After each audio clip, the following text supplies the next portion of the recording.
할렐루야. 새벽 예배에 참석하신 우리 목사님, 장로님 축복합니다. 축복합니다.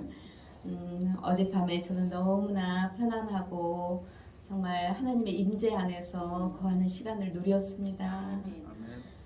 정말 하나님께서 우리 청금교회로 불러주시고 이렇게 귀한 목사님과 장로님과 시간을 이렇게 보낼 수 있게 하시고 주님 은혜 안에서 이렇게 거할 수 있도록 베푸신 이 은혜가 얼마나 감사한지 정말 어젯밤에 그 은혜가 너무 저에게 임하여서 계속 그 영의 찬양이 제 안에서 나오는 것을 제가 느꼈습니다. 그리고 이곳이 정말 천국이구나, 이곳이 정말 하나님이 계시는 곳이구나라는 것을 제 영이 확증을 했습니다. 그래서 세상 사람들은 어떻게 생각하는지 모르겠지만 저희 성도들은 주님의 집에 있을 때 가장 편안함을 느낀다는 것을 어제 또 제가 경험을 하고 이곳으로 불러주신 우리 하나님 그리고 목사님, 장로님 너무나 감사했었습니다. 그리고 새 이불 마련해 주셔가지고 새 이불 덮고 자는 그 기운 바스락바스락 소리 나는 그 베개 베고 자는 느낌, 이 모든 것이 주님의 어떤 호의, 주님이 주신 선물 같았어요. 그래서 어젯밤에 저는 천국을 누렸답니다. 그래서 저에게 이렇게 호의를 베풀어 주신 우리 목사님, 장로님께 우리 하나님께서 천만 배의 축복을 주실 거라는 것을 저는 믿습니다. 믿고 축복합니다. 오늘의 말씀 전하도록 하겠습니다. 하나님의 영이라는 말씀을 전하고 같이 은혜를 나누도록 하겠습니다. 본문은 이사야 11장 2절 말씀입니다. 제가 봉독해서 올려드리겠습니다. 그의 위에 여호와의 영, 곧 지혜와 총명의 영이요 모략과 재능의 영이요 지식과 여호와를 경유하는 영이 강림하시리니. 아멘. 이 말씀은 우리 모두가 아시는 것처럼 예수님의 출입에 관한 말씀 중에 나오는 부분이었어요. 그러나 제가 오늘 이 말씀에서 나눌 내용은 예수님의 초림이나 메시아의 오심에 관한 부분이 아니라 이곳에 기록된 하나님의 영에 대해서 좀 더 자세하게 말씀을 나누고자 합니다. 아멘. 먼저 하나님의 영에 사로잡혀서 살았던 그 성경의 인물 중에 요셉을 볼 수가 있잖아요. 그 요셉이 많은 고난 가운데 살다가 보디발의 아내의 어떤 간계로 인하여서 그 감옥에 갇히게 되잖아요. 감옥에 갇힌 상태에서 요셉이 애굽의 총리가 어떻게 되었는지 그 과정을 살펴보겠어요. 어느 날 애굽 왕의 바로가 아주 심상치 않은 꿈을 꾸게 돼요. 그래서 그 꿈을 바르게 해석할 수 있도록 그 애굽 온 나라 안에 있는 점술가와 또 뛰어난 현인들을 모두 불러서 그 꿈을 해석하게 만들었지만 그 어떤 사람도 자신이 흡족할 만한 꿈의 해석을 내놓지를 못하는 거예요. 그런데 바로왕 옆에 있던 술 맡은 관원장이 있었어요. 술 맡은 관원장이 있었는데 그 관원장이 기억을 해낸 거예요. 만 2년 전에 친위대장의 그 집에 오게 가둬두는 거죠. 친위대장에 오게 가둬두는데 그때 그 자리에 있었던 요셉이라는 청년이 있었어요. 근데 그 요셉이라는 청년은 히브리 사람이었고 그 보디발의 그 친위대장의 종으로 지금 일하고 있었던 것인데 친위대장이 내 아내를 얘가 유혹을 했구나라고 오해를 하게 되어서 자기 아내였던 그 관계로 인하여서 그래서 이 요셉을 감옥에 가둬두는 거였어요. 그때 떡 맡은 관원장과 술 맡은 관원장이 같이 있었던 거죠. 근데 떡 맡은 관원장과 술 맡은 관원장이 같이 꿈을 꿔요. 꿈을 꾸는데 이 꿈의 내용이 무엇일까 하고 했을 때 요셉이 그 꿈을 해석을 해주는 거죠. 해석을 해줘서 떡 맡은 관원장은 그때 이제 매달려서 죽게 되고 술 맡은 관원장은 다시 바로가 불러서 왕 옆으로 와서 다시 자기 그 직책을 유지를 하게 됐던 거죠. 그 이제 술 맡은 관원장이 그걸 기억을 해낸 거예요. 내가 그때 그 친위대장의 감옥에 갇혀 있을 때 내 꿈을 정확하게 해석해 주었던 요셉이라는 사람이 있었는데 이 사람을 이제 그 바로 왕에게 얘기를 했더니 그럼 그를 데려와 봐라. 데려와서 내 꿈을 해석하게 해봐라. 그러니까 요셉을 데려다가 깨끗하게 옷도 입히고 수염도 자르고 해서 이제 바로 왕 앞에 세운 거예요. 세웠더니 너무나 그 바로 왕이 흡족할 만한 그 꿈의 해석을 해주는 거예요. 그랬을 때 요셉은 너무 이제 감격을 하는 거죠. 감격했을 때 이 바로가 한 말이 창세기 41장 38절에서 41절에 기록되어 있어요.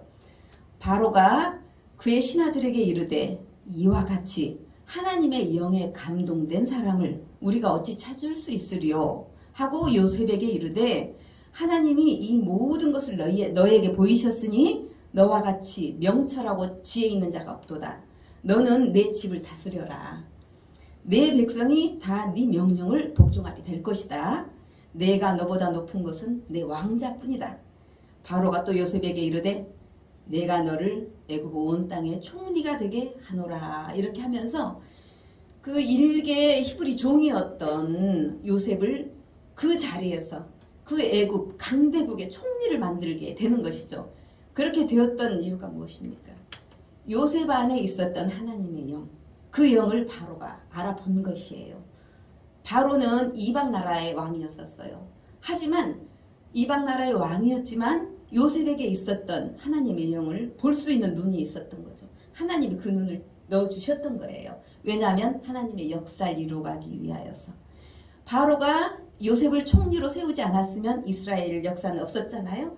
그 역사를 써가시는 분이 하나님이셨기 때문에 바로 왕에게 그 지혜의 눈을 주셨고 또 요셉에게 있는 그 하나님의 영을 증가시켜가지고 그 꿈을 해석하게 만들었다라는 그런 내용입니다.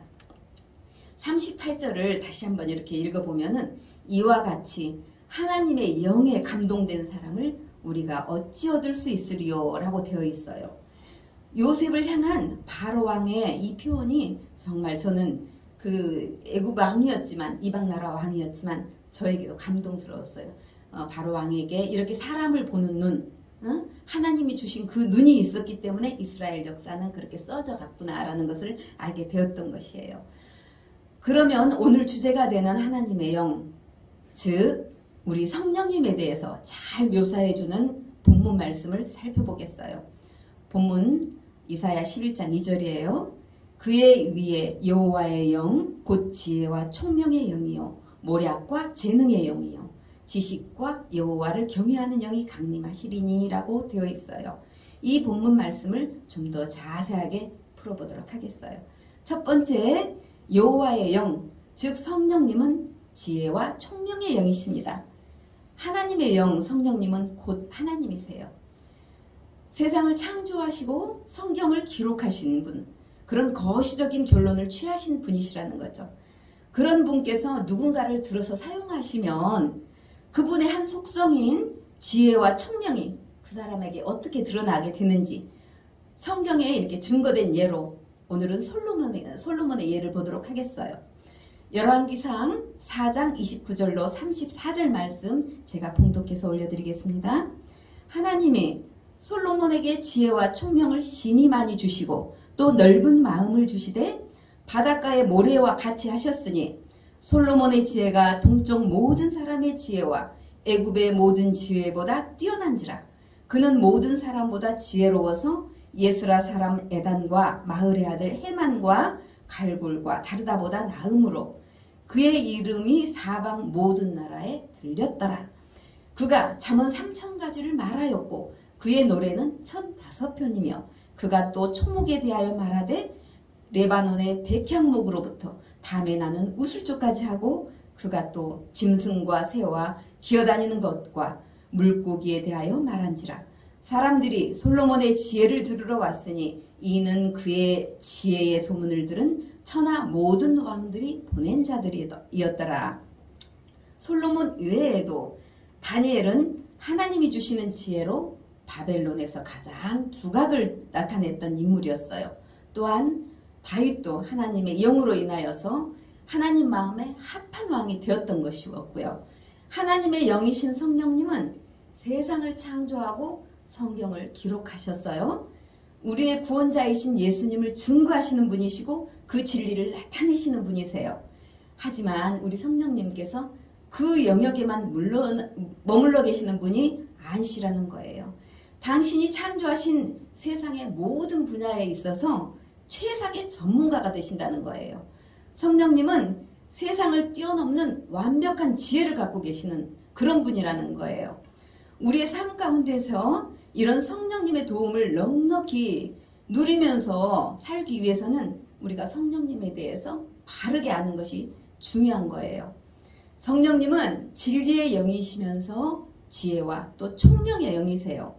즉 우리가 어떤 일에 종사하든지 그 분야에 있어서 지혜와 총명을 주어서 자신의 분야에 있어서 성공하게 되고 또 우리가 각 그 분야에서 머리가 될 수 있도록 이끌어주는 그런 성령님이시라는 거예요.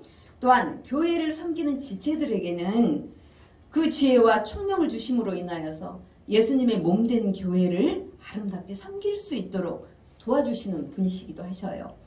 요셉과 다니엘, 다윗에게 기름 부으셔서 사용하셨던 것처럼 정치나 예술, 또 학술, 또 많은 과학의 모든 사회 영역에서 모든 사람에게 기름 부으셔서 그들을 가장 뛰어나게 만들 수 있는 분이 성령님 그분이시라는 거예요.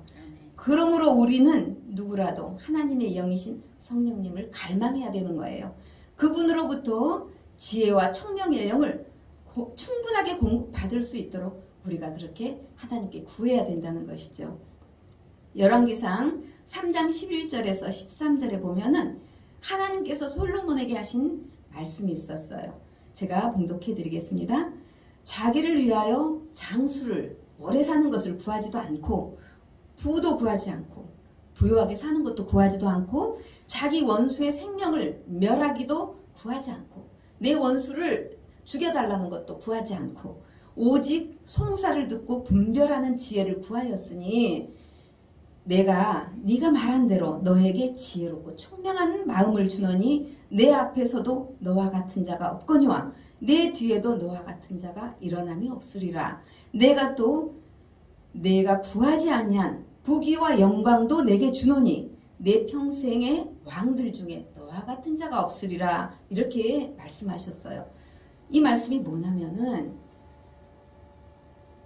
솔로몬이 구하지 않은 것, 너가 다른 것 구하지 않았지만은 지혜를 구하였기 때문에 지혜를 구하여 주었기 때문에 나는 그 이상의 것을 너에게 주겠다. 이렇게 말씀하시는 거예요. 지혜만 구하여도 하나님은 재물도 너에게 주시겠다. 권세도 너에게 주시겠다. 너가 살아있는 동안 너보다 뛰어난 왕은 없을 거다. 네가 나에게 그 귀한 지혜를 구했으니 나는 지혜 이상의 것을 너에게 베풀어 주겠다 하는 약속의 말씀인 것이죠. 지혜가 그렇게 중요하다는 거예요. 그래서 우리는 하나님 앞에서 늘 다른 모든 것을 구할 때 지혜의 영도 구하여서 우리가 정말 하나님 앞에서 아름답게 쓰임받고 세상 가운데서도 빛이 되고 소금이 되고 하나님의 자녀로서 세워지는 승리하는 능력 있는 모습을 많은 세상 사람들에게 보여줘야 된다라는 그런 말씀입니다.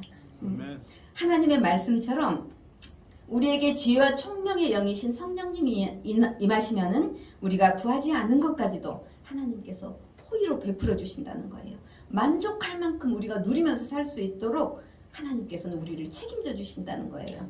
그런 하나님의 은혜가 우리 목사님과 장로님께 임하시기를 축복드립니다. 축복드립니다. 두 번째, 하나님의 영이신 성령님은 모략과 재능의 영이십니다. 잠언 11장 14절 말씀입니다. 지략이 없으면 백성이 망하여도 지략이 많으면 평안을 누리느니라.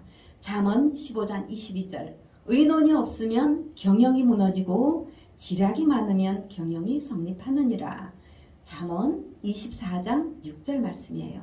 너는 전략으로 싸우라. 승리는 지략의 많음에 있느니라. 이 본문 이사야 11장 2절에 모략과 재능의 영, 이것을 읽었을 때 모략이라는 그 말씀의 어감이 저에게 좀 이렇게 확 와닿지가 않았어요. 모략이라는 지략이라는 그 어감과 좀 다르더라고요. 그래서 이거는 좀 분명하게 해석되어 있는 킹제임스 버전을 제가 한번 찾아봤더니 그 모략과 재능의 영을 킹제임스 성경에는 이렇게 되어 있더라고요. 계획과 능력의 영이다. 이렇게 이제 바르게 이렇게 해석을 해 놓은 거죠.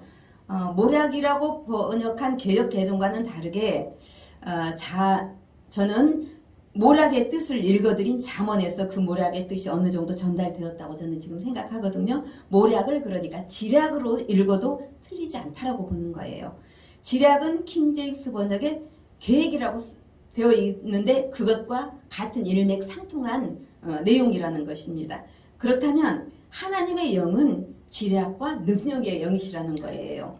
잠언의 세 구절 말씀처럼 지략과 능력의 영이 임하시면 어떻게 된다? 평안을 누릴 수 있다. 아멘. 평안을 누릴 수 있고 경영이 성립하게 된다. 또한 승리를 취할 수 있다. 이렇게 하나님은 말씀하고 아멘. 계시는 거예요. 지략의 능력이 임하시면 평안과 경영과 승리를 취할 수 있다고 하나님은 우리에게 약속하고 계신다는 거예요. 지략이 뛰어난 왕의 상담자들이 있었어요. 옛날에 그 이제 좋은 자들이었는데 일반적으로 왕 곁에 있어서 그러니까 왕 다음에 그 2인자 자리를 이렇게 역임을 했던 사람들이었죠. 다윗 시대에는 그런 인물로는 아이도벨과 후세라는 사람들이 있었어요. 다윗 왕 때 반역을 일으켰던 압살롬 아시죠? 압살롬에게 자기 아들이 다윗 왕을 그러니까 아버지를 반역하고 지금 자기가 왕이 되겠다고 이제 나서는 거였잖아요. 그랬을 때 아이도벨이라는 그 지략가가 그러니까 이제 모사가였죠. 그가 다윗 왕 편이었어요. 원래는 아주 뛰어난 모사를 갖고 있는 사람이었던 거죠. 아이도벨이. 그랬는데 이 사람이 다윗을 배반하고 압살롬에게 가버리는 거예요. 압살롬을 쫓아가는 거죠. 왜냐하면 압살롬이 왕이 될 것 같으니까. 그랬는데 그 사람의 지략이 얼마나 뛰어다니는 걸 아는 이 다윗 왕이 하나님께 기도를 하는 거예요. 하나님, 제발 이 아이도벨의 지략, 이 모사를 어리석게 만들어 주시옵소서. 저 사람의 지략대로 하면은 나는 아마도 압살롬에게 내 아들에게 왕자리를 빼앗길 수도 있습니다. 이거 너무나 이게 수치스러운 일입니다. 이런 이제 심정으로 기도를 했겠죠. 그렇게 기도를 했는데 하나님은 다윗의 기도를 들어주시죠. 물론 아이도벨의 지략은 맞았어요. 근데 압살롬은 아이도벨의 지략을 따르지 않고 다윗의 그 뭐라 그럴까 다윗이 보낸 그 숨어있는 모략가 그 압살롬을 뒤집기 위해서 보낸 모략가 그 후세의 그 지략을 따르게 되는 거예요. 그것도 하나님의 역사죠. 우리가 어떻게 하겠습니까? 하나님께서 만약에 그때 압살롬이 아이도벨의 그 모략을 따랐으면은 다윗 왕은 아들에게 왕자를 빼앗기는 그런 일이 있었던 그런 역사적인 있는 사건이 있었거든요. 그랬는데 그만큼 지략이 중요하다는 거예요. 그래서 이 다윗 왕이 기도한 것처럼 하나님 제발 아이도벨의 뛰어난 모사와 지략들이 어리석게 하게 만들어주세요 하고 다윗이 아주 얼마나 간절하게 기도를 했겠어요. 자신의 위치가 지금 절체절명의 위치에 있기 때문에 아주 간절히 기도하지 않았겠어요. 하나님 그 기도도 또 들어주셔서 압살롬은 망하게 되고 다윗은 그대로 왕위를 유지하게 되었던 것이죠. 또 에스더서 1장 14절에 보면은 바사왕 아하수에로도 7명이 모사를 두기도 합니다. 그러나 우리가 생각해 보세요. 아무리 사람의 지략과 모사가 뛰어난다고 해도 하나님에 비하면 어떻게 되죠? 사람의 것은 아무것도 아니라는 거예요. 다윗은 그것을 안 것이죠. 그래서 시편 33편 11절에서 모사 중에 모사는 하나님이시라는 것을 다윗은 이렇게 고백하고 있었어요. 여호와의 계획은 영원히 서고 그의 생각은 대대에 이르리로다.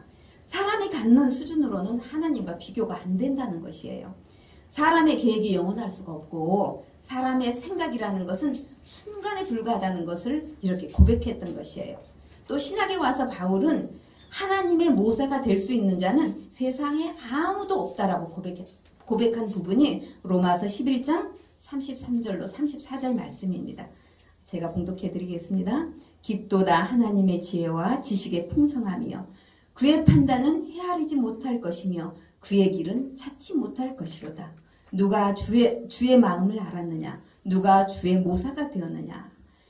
이 말씀처럼 이처럼 놀라우신 지략의 영, 성령님이 우리에게 임하시면 우리들의 모든 문제가 해결되고 그러니까 성령님의 도우심으로 인하여서 평안과 승리의 삶을 우리가 살 수 있게 된다는 말씀입니다. 또한 성령님은 재능의 영이시라는 부분을 나누도록 하겠어요. 성령님은 우리에게 지혜의 말씀, 지식의 말씀, 믿음과 병 고치는 은사와 영 분별과 방언 통병과 예언과 능력 행함 등 성령의 여러 가지 은사를 주시는 분이세요. 그리고 더불어서 그분의 재능도 우리에게 주시는 분이세요. 말을 잘하기도 하고 그림도 잘 그리기도 하고 춤과 노래에 뛰어나게도 하시는 분이세요. 연주도 잘하게 하시고 글도 잘 쓰게 하시는 분이세요. 정치도 잘하게 하시는 분이세요. 과학도 뛰어나게 우수한 실력을 나타내게 하시는 분이세요. 그분은 재능의 영이시기 때문이세요. 그 부분에 대해서 제가 예화 하나를 말씀을 드리겠어요. 1906년도 아주 오래전 얘기지만 제가 어떤 책에서 읽은 게 있어서 나누고자 합니다. 미국에 어떤 목사님이 계셨어요. 그 목사님의 사모님은 피아노를 전혀 배운 적이 없으신 분이세요. 근데 어떤 집회를 갔는데 저 피아노 연주를 하라는 성령님의 감동이 있었던 거예요. 그래서 계속 기도를 했던 거죠. 하나님, 제가 어떻게 저 피아노를 연주를 합니까? 저는 피아노를 배워본 적이 없었어요. 그렇게 하나님께 기도를 했더니 아니, 너는 할 수 있어. 너는 연주를 할 수 있어. 너를 연주할 수 있게 내가 만들겠다. 이 감동이 계속 올라오는 거예요. 그래서 정말 두렵지만은 하나님께서 안에서 강력하게 말씀을 하시니까 피아노 앞으로 가서 앉은 거예요. 앉았더니 그 앞에 있는 악보를 그대로 계속 연주를 하게 되는 거예요. 뛰어난 실력으로 연주를 하는 거예요. 그래서 그 사모님이 간증을 하시는 그 내용이 사도적 믿음이라는 신문 제 8호에 이제 실려 있었던 것을 제가 본 적이 있었거든요. 근데 이거는 그 이후에 이런 일들이 허다하게 많아요. 우리가 기록되어 있지 않는 것도 있고 기록되어 있는 것도 있겠지만은 하나님의 능력으로 인하여서 내가 할 수 없는 일들을 순식간에 해내는 그런 일들은 너무나 허다하게 많습니다. 우리 목사님도 그러시고 장로님도 그러시고 저도 그 신앙의 그 삶 가운데서 그런 일들이 너무나 많이 있잖아요. 이거는 도대체 내가 할 수 없는 일인데 이런 것이 이제 재능의 영이 임하였을 때 그런 모든 일들이 가능하다는 것이에요. 자신의 능력으로는 도저히 할 수 없는 어떤 일을 하나님의 영에 사로잡힌 바 되면 너무나 쉽게 해낼 수 있다는 그런 경험들을 우리는 듣게 됩니다. 그러므로 재능이 필요한 영역에서 세워지고 승리하고 싶으신 분들은 하나님의 영이신 재능의 영을 구하셔서 승리하시고 정말 하나님의 사람으로서 우뚝 서시기를 축복합니다. 축복합니다. 세 번째, 성령님은 지식과 여호와를 경외하는 영이십니다. 이사야는 성령님을 소개할 때 단순히 지식의 영이라고 하지 않고 지식과 여호와를 경외하는 영이라고 기록했어요. 어떻게 생각하면 지식과 여호와를 경외하는 것은 별로 상관이 없어 보이는데 그렇지가 않아요. 왜냐하면 여호와를 경외하는 것이 지식의 근본이기 때문입니다. 잠언 1장 7절 말씀입니다. 여호와를 경외하는 것이 지식의 근본이거늘. 여기서 우리는 중요한 진리를 깨달아야 합니다. 우리가 하나님의 영으로 인하여 세상 안에서 평안하고 승리를 이루는 삶을 살아가기 위해서는 지혜와 총명, 모략과 재능, 그리고 지식만 필요한 것이 아니라 여호와를 경외하는 것이 반드시 필요하다는 것이에요. 어쩌면 이 시대에는 여호와를 경외하는 그런 마음이 있는 사람들이 많지 않다라고 볼 수 있잖아요. 그죠? 오히려 비양심적인 사람들이 세상 가운데서는 그 눈에 보이는 지금 내가 이익을 취한 것 같지만, 그죠? 요즘 세상들이 그러잖아요. 내가 이거 조금 비리를 저지르면은 내가 이걸 취할 것 같고, 그런 세상이잖아요. 여호와를 경외하는 마음이 없는 사람들은 그런 일들에 있어서 익숙하게 그런 행동을 하게 되잖아요. 하지만 여호와를 경외하는 사람들은 어떻습니까? 그런 일을 할 수가 없는 거죠. 그죠? 작은 죄 앞에서도 정말 하나님을 의식하게 되고 하나님을 경외하는 영을 가진 사람들은 불의와 타협할 수가 없는 거예요. 불의와 타협할 수 없는 그 영을 이미 가진 자들은 하나님을 경외할 수밖에 없는 거죠. 그 영을 여호와를 경외하는 그 마음을 우리가 구하여야 된다는 것인데 때때로 우리가 세상 살아가면서 죄와 타협하고 싶은 유혹을 받을 때가 많이 있어요. 그럴 때 우리는 한 가지를 기억해야 된다는 거예요. 뭐냐? 마귀가 천하의 모든 영광을 보여주면서 우리 예수님한테 뭐라 그랬어요? 네가 절을 해라 내 앞에서. 절을 하면 내가 이 모든 세상의 영광을 너에게 주겠다. 그랬잖아요. 하지만 우리 예수님 어떻게 하셨어요? 절을 할 수 없잖아요. 우리 예수님 하나님이시고, 그죠? 우리 예수님이 절을 하지 않았던 건 마귀가 이 모든 세상을 다 준다고 해도 난 이 세상하고 상관이 없는 사람이다. 우리 하나님의 아들이신 예수님, 우리 하나님이신 예수님은 그렇게 말씀하시고, 누가복음 9장 25절에 이렇게 되어 있어요. 사람이 만일 온 천하를 얻고도 자기를 잃던지 빼앗기든지 하면 무엇이 유익하리요? 세상 모든 것을 다 주어도 내가 내 생명, 내 영혼을 빼앗기면은 아무 유익이 없다는 것을 우리 예수님이 이렇게 말씀을 하셨던 거예요. 이 말씀은 우리가 세상의 유혹 앞에 섰을 때 우리들의 영혼을 지켜줄 방패와 같은 말씀으로 이렇게 우리가 붙잡고 나아가면 좋을 정말 귀한 말씀 중에 한 구절이라고 생각해요. 왜냐하면 한 번 죽는 것은 정해진 것이잖아요. 그 후에는 반드시 심판이 있어요. 심판이 있는 다음에는 어떻게 돼요?